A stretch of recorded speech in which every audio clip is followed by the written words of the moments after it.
Let's move on to another big-name player with chronic back injuries in the state of Texas. Former Packers and Raiders wide receiver James Jones. He was a special guest yesterday on ESPN Sports Nation. Max, you might have heard of it. One of the topics discussed was Tony Romo's future. Here's Jones on Romo. It's over for Romo, man. Unless Dak goes out there on the field and turns into a totally different player, turning the ball over and doesn't look like the guy he's been looking like, I don't think Romo gets another shot. I think when it's time for Romo to come back and he's healthy and Dak is 5-1, 6-2, whatever it may be, I think they're going to continue to say, just take another week, Tony. Stephen A. Jones says it's over. Does Romo get the respect that he deserves? Absolutely he does. Romo absolutely, positively gets I know where you're going. Why are you smiling? He really does, which is to say limited respect. That's exactly what he deserves. One of these days, I can already tell. Listen, he gets Tony Romo gets exactly what he deserves. We recognize that he's talented. We recognize that he could be a game changer. We recognize that he is a guy that makes headlines, that has had very big moments. We respect his talent. However, when it comes to results, he ain't even in the same stratosphere as those who matter. In 10 years, as a quarterback, the man has 2 playoff victories. Allow me to regurgitate the same thing. Because, see, I think, listen, I don't like to be redundant. I don't like to be repetitive. I really don't. But at certain times, Molly and Max, it just is necessary. I mean, what can you do? You just can't avoid this stuff. And when you look at Tony Romo, here's the deal. Do you realize that in order to win 1 Super Bowl, you have to win a minimum of 3 postseason games? Yes. You got to win, because if your wild card is 4. But if you're not playing in the wild card, you still got to win the division. Yep. You got to win the conference championship game. You got to win the Super Bowl championship. That's 3. Yeah. I mean, I know because, you know, former Miss NFL Network right here blessing us with your presence. I got to make sure you remember this stuff when it comes to Tony Romo, because sometimes you sound like you forget. I'm just saying, and you don't even get me started with you. You're just ridiculous. But I'm going to tell you this. You got to win 3 playoff games, ladies and gentlemen. All the pathetic, sorry, worst fan base in American history, Dallas Cowboy fans out there. Listen to me, put the damn camera on me right now. I want the Cowboy Nation to look at me while I'm calling y'all out. Because, see, you need to know that, guess what? You got to win 3 playoff games in 1 year to win a Super Bowl. This man has won 2 in 10 years. I mean, you can't make this up. Two playoff. Talk about the epitome of Jay Cutler. I mean, does it get any better? Does it get any more? I mean, this is what it is. This is what it's the truth. I'm just speaking truth. I'm speaking truth to power. The fact is, Tony Romo does not win. Come postseason, there's 2 playoff victories. 1 call in 10 away years. from going to the NFC Championship game. Really? That's where we go now. It was a catch. It was a catch. It wasn't a catch, but that's the rule. It was a catch. It wasn't a catch. Who cares? What I'm trying to say to you is this: it falls right in line with my thinking.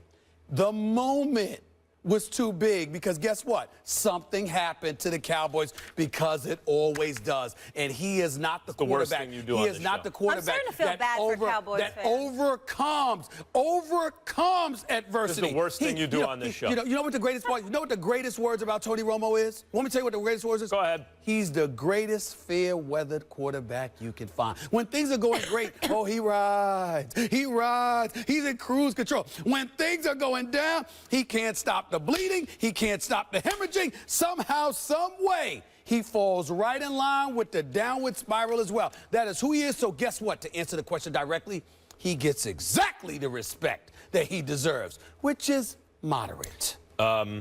This is, as I said, the worst thing you do on this show. You put me in a position with your hyperbolic statements about Tony Romo. Hyperbolic? I'm factual. You force me to defend Tony Romo and the Cowboys. Ugh, it's like poison in my mouth. Whatever. I think you're. But I'm going to have to do it now. Go ahead. He is not properly respected by most in the media outside of Dallas. Look, Tony Romo as a starter is 5th among active players with over 100 starts in winning percentage, 78 and 49. Okay. 5th. Okay. His completion percentage among active quarterbacks. Oh, so that's where we're going. Second. Okay. A lot of quarterbacks in the league. He's second. Okay. But he's not clutch. He doesn't have a clutch game. Is that what it is? His 4th quarter QBR is 3rd among active quarterbacks. His fourth quarter touchdown pass. Keep going. Is fourth among active quarterbacks. Keep going. He's a really good quarterback who is not always properly respected by some in the media who attach the failures of his team to him. Is he Aaron Rodgers? No. He's not Aaron Rodgers. He's not the best quarterback in the game. But if he ain't elite, he's the next thing to it. Oh, he's not elite. He's the next thing. That's the best you can do. You don't have a word for it. Let me tell you right now. First of all, for the record. He's a light. For the record. A little light. Almost elite. For the record, as on point as those facts were, as astute as you were in compiling them, let's not pretend like you deserve credit for that. I mean, we both have the research. David Sabino's fantastic, and I'm quite sure he helped you with those numbers. And it's beautiful. I'm not knocking it. That's an outrage. I'm not knocking it. It may be true. I'm not knocking it. But here's the point. In the same breath that you said that, you also sat up there and said, he's just not clutch when it counts in the postseason. Oh, I'm sorry. So that's what we're doing now. So we get $100 million for the regular season, and we get the $55 million in guarantee because of what we do from September. Do you realize, Max Kellerman, that everybody plays from September through December? I'm just saying. I mean, it's almost like y'all walk around like Tony Romo deserves a cookie for showing up from September to December. I'm sorry. Everybody plays during that And time. how do they do?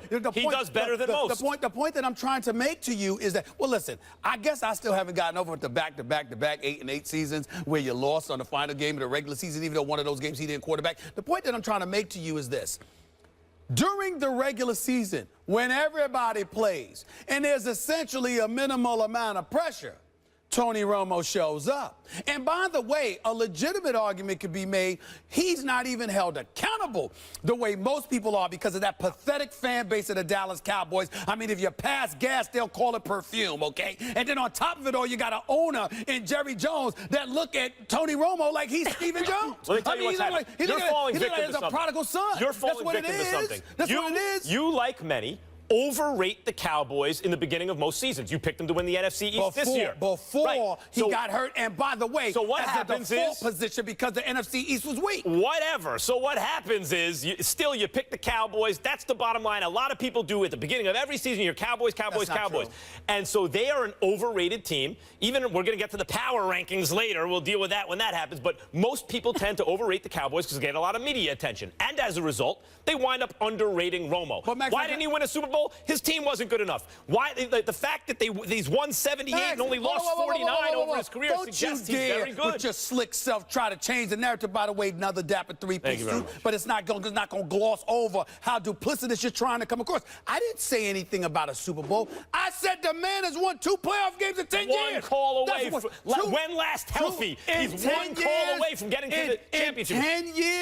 In 10 years, the man has won 2 playoff games. James Jones is absolutely right. Tony Romo is just Tony Romo. He has received the respect that he deserves, which is minimal because his results are minimal. Let me tell you something. And that is a fact. Let me tell you something. This is, let's get to more delusional Cowboys fans about the team. You only picked the Giants because they're your team. If you weren't emotionally entrenched, you would have probably picked the Cowboys too. We're going to get to the Giants and the Cowboys a little later on.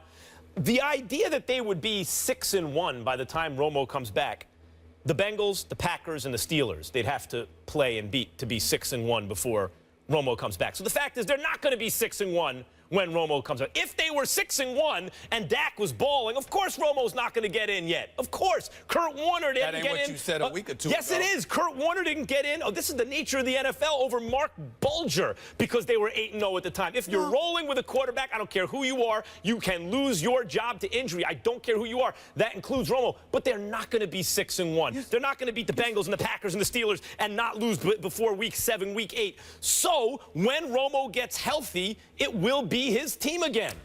Well, again, you're saying that because you're anticipating that Dak Prescott is going to lose. I'm going by how he performs. I'm saying if they're 5-4, for example, right? Let's say, for example, Tony Romo's scheduled to come back week 10. Okay. And at the time, they're 5-4 after 9 weeks. But they're averaging 30. And the defense just stinks. But the offense is flowing. To me, you keep Dak Prescott up in there. You don't sit up there and say, all right, sit down now because Tony Romo is back. If you averaging 30 and Des Bryant is playing lights out and Jason Witten and Cole Beasley and Terrence Williams and those boys are doing their things, I'm talking about Dak Prescott's performance. Tony Romo's return is predicated on that, not on their record. Well, it's on how Dak Prescott is performing. Like, you can always construct a scenario where you can, well, to be a borderline call. Dak Prescott can perform well. And it comes down to, are the Cowboys winning or losing? If they're losing a lot, but he's performing well, you got a guy who's performed really well, and they've won a lot with, they're going to put Romo in. They've won a lot with him?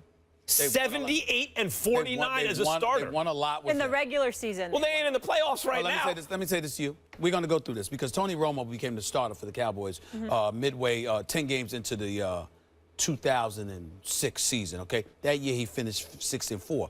He actually went 13-3 the next year before they lost in the playoffs. You remember that one, right? That's 2007. Remember that year? It was a very important year for you. 2008, 8-5. 2009, 11-5. Since 2009, as a starter, this is Tony Romo's record: 1-5, 8-8, 8-8, 8-7, okay, and 12-3. Was that all right? 12-3? That's what it is. 12-3. I'm just saying. I gave you 5 seasons. One was where he produced, and they won 1 playoff game that year. I gave you 5. His most recent season. Most recently, when he was on the field, they were excellent. They got an offensive line now. If Tony Romo's healthy, if you're 6-1, yes. If Dak Prescott's in an MVP conversation, yes. But barring something like that, Romo's getting the job back. Bottom line, the Cowboys are the Cowboys. They'll find a way to mess it up. Hopefully. My words. Hopefully. Cowboys, Niners in Santa Clara. It's who they are. It's who they are. Let's talk some basketball, shall we? LeBron says with some of the greatest players ever retiring this season, he says that his group is next. So how many good seasons does he have left? We debate that when First Take returns. Stay here. Let me tell you, as Puff once said many years ago, Stephen A., the difference between you and me, I tell it like it is, you tell it how it might be. You Stephen A. got what I need. Stephen A., you're from New York. He say he's just a friend. Puffy and Bismarck helped you today. Thank you. I got to give it to you, bro. I got to give it to you. Your wheelhouse, Stephen A. LeBron James has made a decision that he will not join the anthem protest. We'll react to that. Meanwhile, on the opening day of training camp for his 14th NBA season, LeBron James said that the retirements of future Hall of Famers Kobe Bryant, Tim Duncan, and Kevin Garnett caused him to ponder when he and his contemporaries' final games will be. It feels like our era is next. That's what it feels like. Me, Wade, Melo, Bosh, we're next. We on deck. That's what it feels. Yeah, we on deck. We're the next group behind those guys. I mean, if you look at it seriously, we're the next group. So that's one of the first things that I thought about. Like, you know, once Dirk and Vince and Paul Pierce decide to go, we're next. So you just don't take it for granted. Every time we come out here, we talk to you guys, we step on the floor, we gonna play this game, we love it. You know, but we on deck.